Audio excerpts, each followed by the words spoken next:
My name's Guy Kestervan. Been a professional bike and kit reviewer for over 25 years. And today, first impressions on the brand new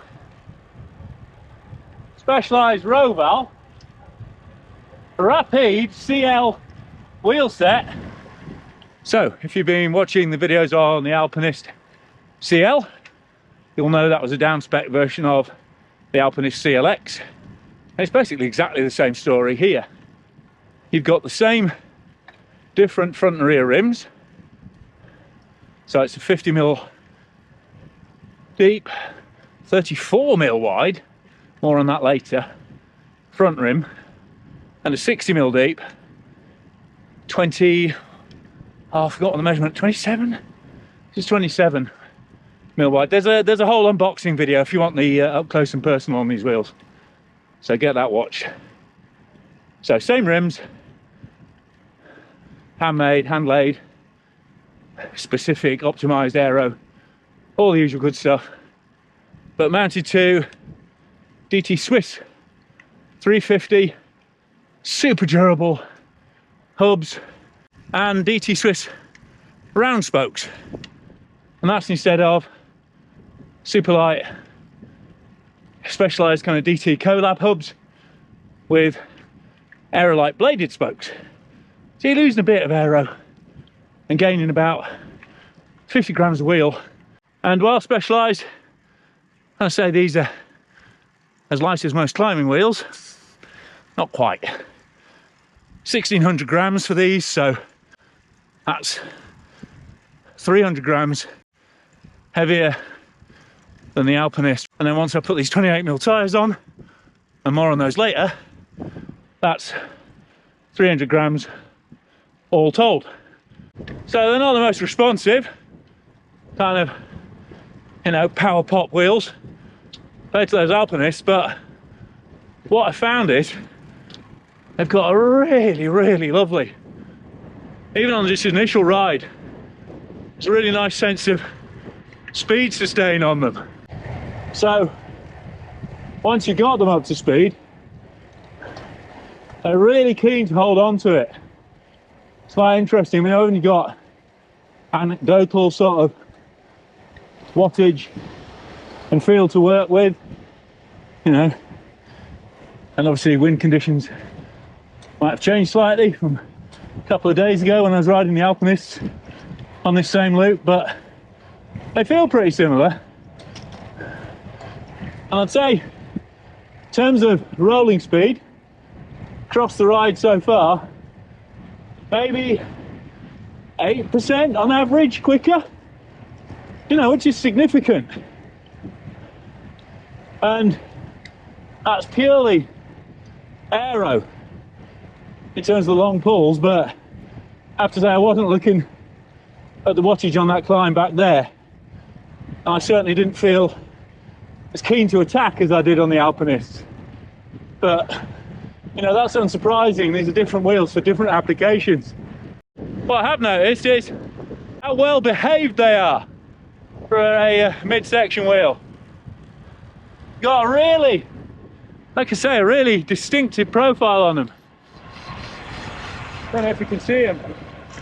They've got a real lip between tyre and rim. Fast section coming up, so I'll see if that keeps them stable and nicely behaved down here, because the definitely, you know, definitely where some deeper section wheels can start to misbehave. We've got traffic up ahead, so I've best behaved reasonably well through here, but yeah, just a tiny bit, I have to say. I don't know if you can see it on the video there, just a tiny bit of, not wobble, but kind of porpoising from the front wheel. Just a little bit, kind of, just hey up, hey up, hey up, hey up, hey up. Okay, not quite sure what that manoeuvre was about. Right. Get your wits about you, folks. Like I say, just a little bit of, not flutter, nothing too nasty, just a little bit of sort of porpoising there. And that normally comes from the airflow separating off the side of the wheel, and that might be something to do with that lip alongside the tyre. Obviously got to have a chat with Specialized about that. And while they're not particularly light, I have noticed they've definitely got, you know, they're definitely a wheel that encourages you to keep on top of that gear, kind of push over the top of at least small rises. You know, you don't just go drop down a gear. They are an encouraging wheel from that aspect.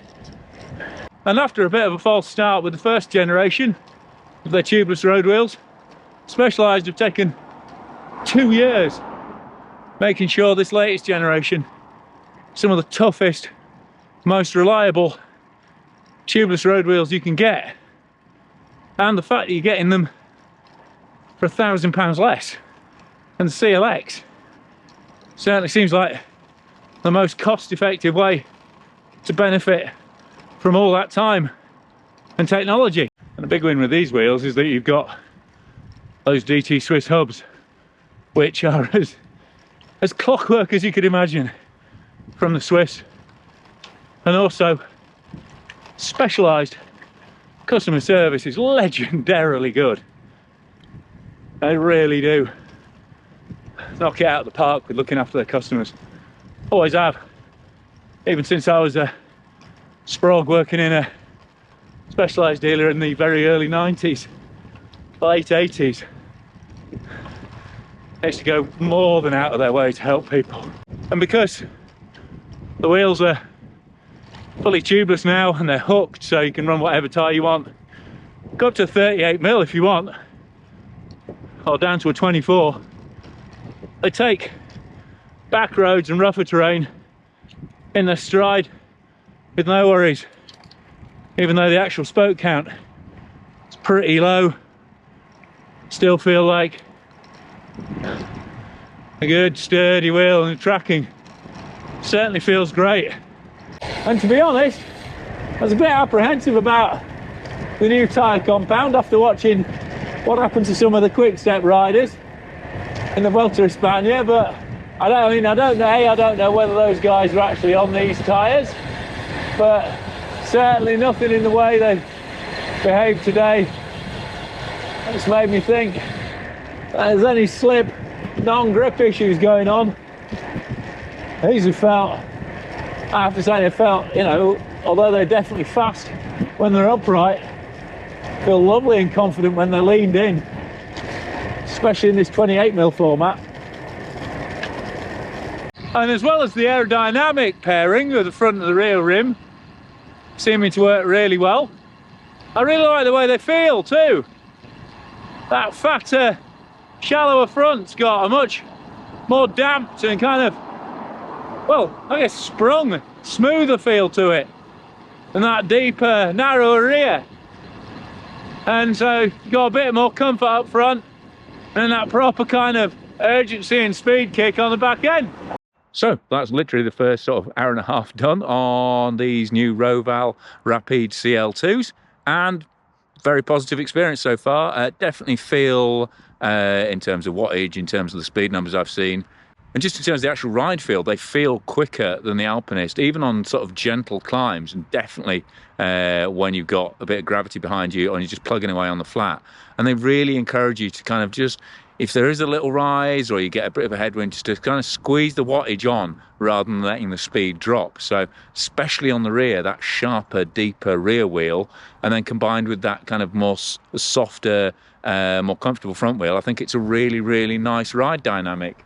I mean, obviously very early days in terms of durability and stuff, but the Alpinist 2s have been absolutely spot on, and it's basically the same spoke and hub package. And like I say, you know, Specialized kind of got their fingers burnt the first time around with tubeless, so they've really, really gone deep with making sure these are as tough as possible. And certainly that super broad front rim edge, that definitely looks like it could take a battering, although has potentially produced a little bit of quirky kind of, just not flutter or anything disturbing, just a little bit of kind of swerving at certain speeds. And that's obviously something I'm going to have to look into more as I get more miles in on the wheels. But if you want a sort of more close up technical look at the wheels before I skinned them up and started riding them. Make sure you check out the unboxing.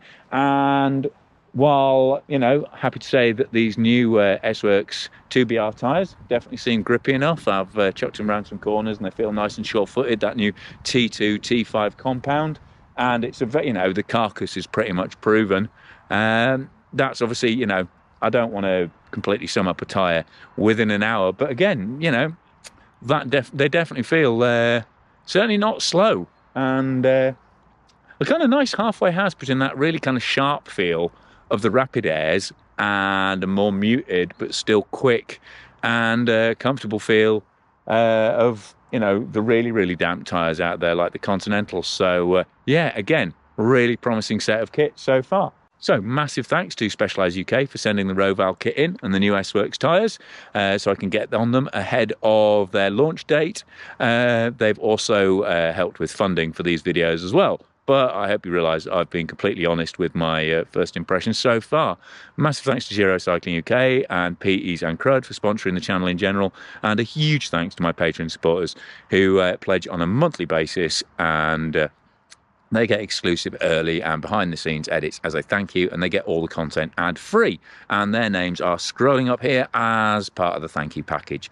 But so if you really like what I'm doing in the channel, please consider joining me on Patreon and getting a little bit ahead of the game on there. And you also get kind of more, you know, you get more detailed sort of personal shopping advice from me if that's what you want. But thanks for watching this far. Thanks for subscribing. Click for notifications so you can follow the story of these wheels and get more insight onto the tyres as I get more miles in on them. And make sure you give this a thumbs up like if you've managed to get this far. But most of all, just tell your mates, because that's the best way for the channel to spread, is word of mouth, you believing what I say and passing that knowledge on to your friends. But if there's anything I've missed out, or anything you want to know, or anything you want to ask about the channel, or the wheels, or how it works with Specialized, then please jump into the comments and I'll be more than happy to answer all your questions. And if I can't answer them, I'll get straight in touch with Specialized and their engineers and try and find out more of the detail behind the wheels. Because all I've got at the moment is kind of pre-launch PDF. And I definitely want to find out more about that front rim profile, particularly that ledge between tyre and rim, because, you know, knowing how important it was for something like British Cycling when they were looking at the track bikes to really smooth that section out, I'm interested that they've made such a kind of an abrupt step. But then aerodynamics is a weird thing, and I also know on other aerodynamic projects having that sort of bullet head with shoulders on, well, that can work really well. So we'll see what Specialized say about it. Anyway, that may be tagged on to the end of this if I get it in time, or it may be a separate video. But anyway, thanks for getting this far. Thanks for putting up with me waffling on at the end. And yeah, hope you've enjoyed. Hope you've enjoyed watching me get my first impressions in on the new Roval Rapide CL2s on this beautiful S-Works Ethos ultralight superbike all-rounder. It really is a pleasure to ride this thing. Absolute beauty.